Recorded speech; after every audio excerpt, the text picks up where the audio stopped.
got a pretty badass kit on his E30. He's got racing dynamic kit. It's a badass car, man. So we did spark plugs, ignition coils, and fuel injectors. We're looking to get you out the door and make sure you're riding good. Your ride is safe.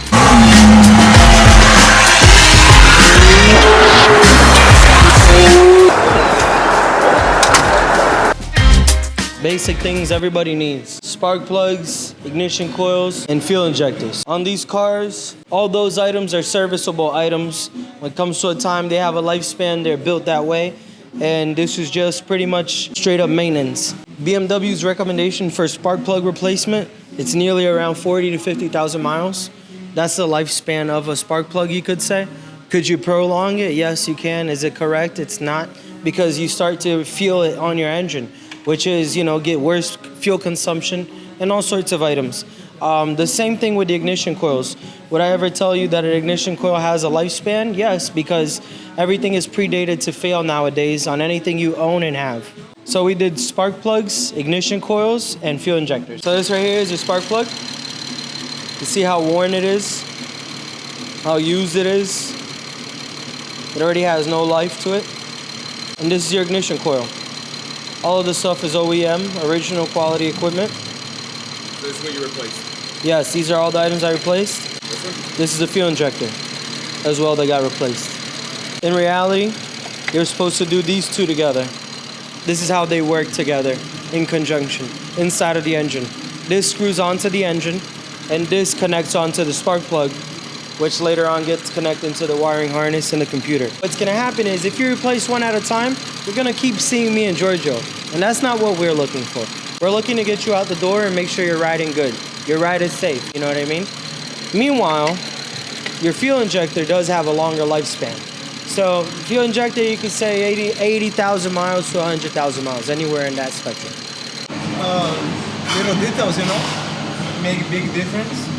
It's kind of handmade thing because originally those coils were black with silver, and they did it all white.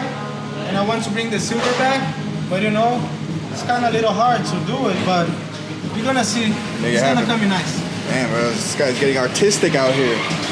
Yeah, the wall. You did that? The same pan? Yeah, I did it. What? Yeah, I did the wall. What? Yeah. Bro, that's crazy. The car already had the 6-cylinder from the E36. The car came in one day, perfectly, driving fine.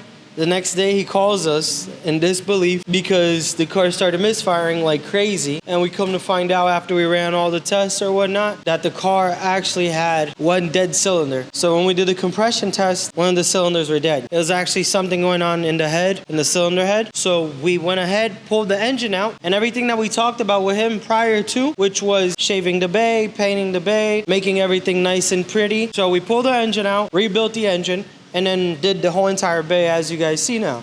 You know, valve cover got painted, intake got painted, the bay got shaved, it got painted as well. We're at our final steps now, just correcting a few things here and there, a couple of wiring things that are getting done. But the car is basically at 100%. I would say it's at 95% just because it needs very, very minimal stuff. But yeah, that's kind of like the final project here as you guys see. E30 is basically wrapped up. Just has very minimal details to get over with. Washer tank reservoir got to be put in. A couple connectors just got to get done again. Nothing crazy, but the car is basically done. I see you guys got the convertible. Doesn't have the E30? Yes, sir, and it's actually from his brother. Oh, yeah, so crazy. The whole family. And he's got a pretty badass kit on his E30. He's got racing dynamic kit. It's a badass car, man. The same way, both of them. You know, posted up together, it's a hot shot right there. He's in for some light stuff. AC wasn't working, getting that up to date as well. You know, it's Florida, hot as hell. You can't ride around without no AC out here, so that's basically it. The engine bay redone, shaved off, painted, so he's gonna be looking fresh just like his brother, riding around together looking bad, you know? So that's an old customer of ours. We worked in this car before. He had a check engine light on, so that's why he brought the car here to us to check. He told us about the check engine light and a vacuum leak. So we're gonna do like a smoke test and see where's the leak coming from. And right now, I'm just finishing scanning the car to see what's going on with the engine. Probably some sensor or whatever. A full inspection is gonna take around 1 hour, 1.5 hours, something like that. We scan the car, we lift the car up, we check like underneath, suspension, brakes, if it has like any oil leaks, bushings, you know, everything, lights, windows, so everything we check. We can do the same day as long as like the customer do an appointment with us, so that makes easier. If you just show up, you know, sometimes we're not able to do that right away, but it can be done the same day. Yeah, that's gonna be tough regardless, because Saturday for a job that big, bro, that's a big ass job. Let me see here. Let me see what I can do for you, and I'm gonna call you right back. Alright, peace. Let's change the differential on this car and some bushings on it as well. But I don't know. Like, I need to make sure if there's nothing else needed on the car, so that way, you know, we're not putting ourselves liable or anything. First off, it's my responsibility to make sure the car is 100%, you know, operational. So obviously his car is not going to be operational, but you know, it's easy for him to turn around and say something like, hey, listen, the car wasn't like this before. So that's why I will charge an inspection fee and make sure that way I cover my ends as well. And not only that, but I'll be looking out for him as well, like whatever extra he may need. So that's why most of the times, you know, hey, listen, you need to do an inspection before you get anything done. That way we familiarize ourselves with their car and they familiarize themselves with us and the way we work.